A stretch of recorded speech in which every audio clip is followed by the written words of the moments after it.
Los campos de trigo se extendían hasta donde alcanzaba la vista, mecidas por el viento nocturno como un mar dorado. Marcos había llegado a la vieja granja de su abuelo tras recibir una llamada preocupante. «Algo ronda mis tierras por las noches», le dijo el anciano con la voz temblorosa.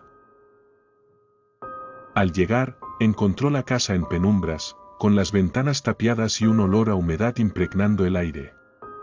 Su abuelo, un hombre antes fuerte, ahora parecía una sombra de sí mismo. «Cada noche se acerca más», susurró con los ojos hundidos. «Ya no puedo dormir. Lo escucho respirar, detrás de la puerta». Marcos pensó que solo eran delirios de un anciano asustado, hasta que esa noche escuchó algo. Pasada la medianoche, cuando el silencio era absoluto, un sonido leve, casi imperceptible, llegó desde el campo. Era un murmullo, como si muchas voces hablaran a la vez, en un idioma incomprensible. Marcos se asomó por la ventana, pero no vio nada. Solo el trigal meciéndose bajo la luz de la luna. Decidió salir con una linterna. A medida que avanzaba, el susurro crecía. Su linterna temblaba en su mano. De repente, un escalofrío le recorrió la espalda. El trigo delante de él se movía, pero no había viento. Apenas pudo reaccionar cuando, a unos metros, vio una figura alta y delgada de pie entre el trigo. No tenía rostro, solo una sombra oscura con brazos larguísimos que se retorcían lentamente. Marcos retrocedió, pero la figura no se movió. Solo se quedó allí, observándolo sin ojos. Corrió de regreso a la casa y atrancó la puerta. Su abuelo lo esperaba en el umbral, pálido. «Ya te vio», susurró. «Ahora no te dejará ir». El reloj marcó las 3 de la madrugada cuando los golpes comenzaron. «To, to, to».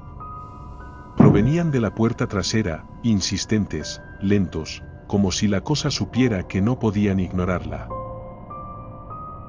«No abras», rogó el abuelo. «No importa lo que diga». Pero entonces, la voz sonó desde el otro lado. «Marcos, ábreme, por favor». Era su propia voz.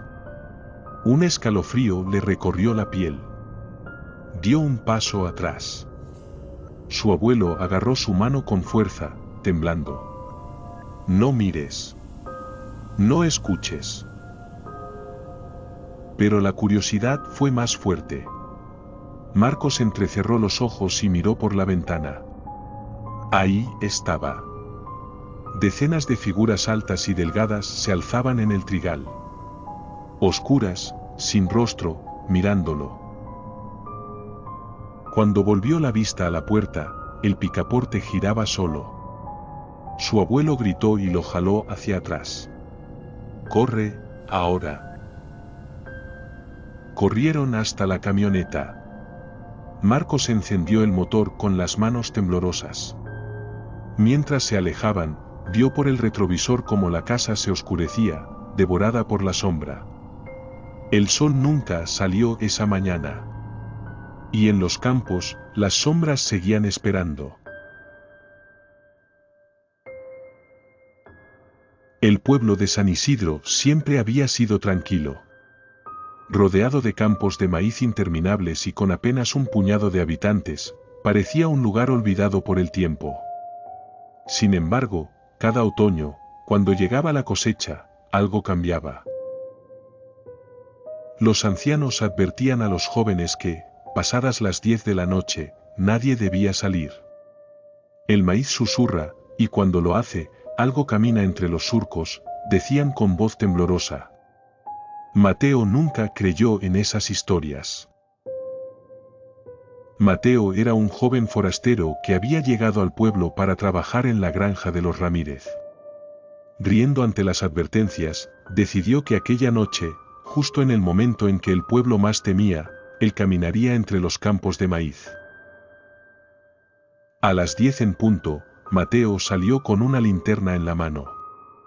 La noche era densa y fría, con un viento que agitaba las espigas. Pero el viento no era lo único que se escuchaba.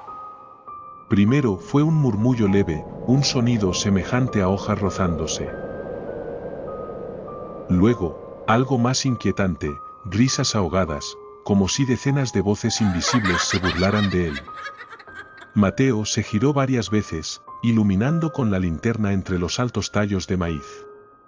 Nada. Pero entonces, al dar un paso más, algo crujió bajo su bota. Miró hacia abajo y su respiración se detuvo. No era una mazorca. Era un ojo humano, hundido en la tierra. El pánico lo invadió, y cuando alzó la mirada, vio algo que lo hizo soltar la linterna. Entre las filas de maíz, asomaban cabezas. No rostros, solo cabezas sin ojos. Decenas, cientos, todas mirando en su dirección. Permanecían inmóviles, como espantapájaros retorcidos por la oscuridad. Mateo quiso correr, pero algo lo paralizó. El maíz susurraba su nombre. Un sonido rasposo y colectivo, como si todas esas bocas sin ojos lo llamaran desde la profundidad del campo. Y entonces, se movieron. Las figuras comenzaron a avanzar, despacio al principio, luego más rápido. Sus cuerpos eran delgados y alargados, doblándose de manera antinatural mientras salían de los surcos. Mateo corrió. Tropezó, cayó sobre la tierra húmeda, y al incorporarse, vio que estaba rodeado. Una de las figuras se inclinó sobre él. Su boca temblaba como si intentara hablar, pero en lugar de palabras, un susurro seco brotó de su garganta: «Nos falta uno, te falta uno». Mateo gritó cuando sintió una presión en su cara. Algo frío, huesudo, le tocó los ojos. Despertó al borde del maizal, con la ropa sucia y la piel arañada. El sol ya brillaba en el cielo, y el pueblo entero estaba allí, mirándolo en silencio. «Tuviste suerte», murmuró el anciano Ramírez. «No todos vuelven con los ojos puestos en su sitio». Mateo nunca entendió cómo llegó allí, pero al ver su reflejo en el agua de un pozo, notó algo extraño. Sus ojos ya no eran los mismos. Eran más oscuros, más profundos. Y, cada noche, al cerrar los párpados, veía lo que las sombras veían. Lo que aún esperaba entre el maíz.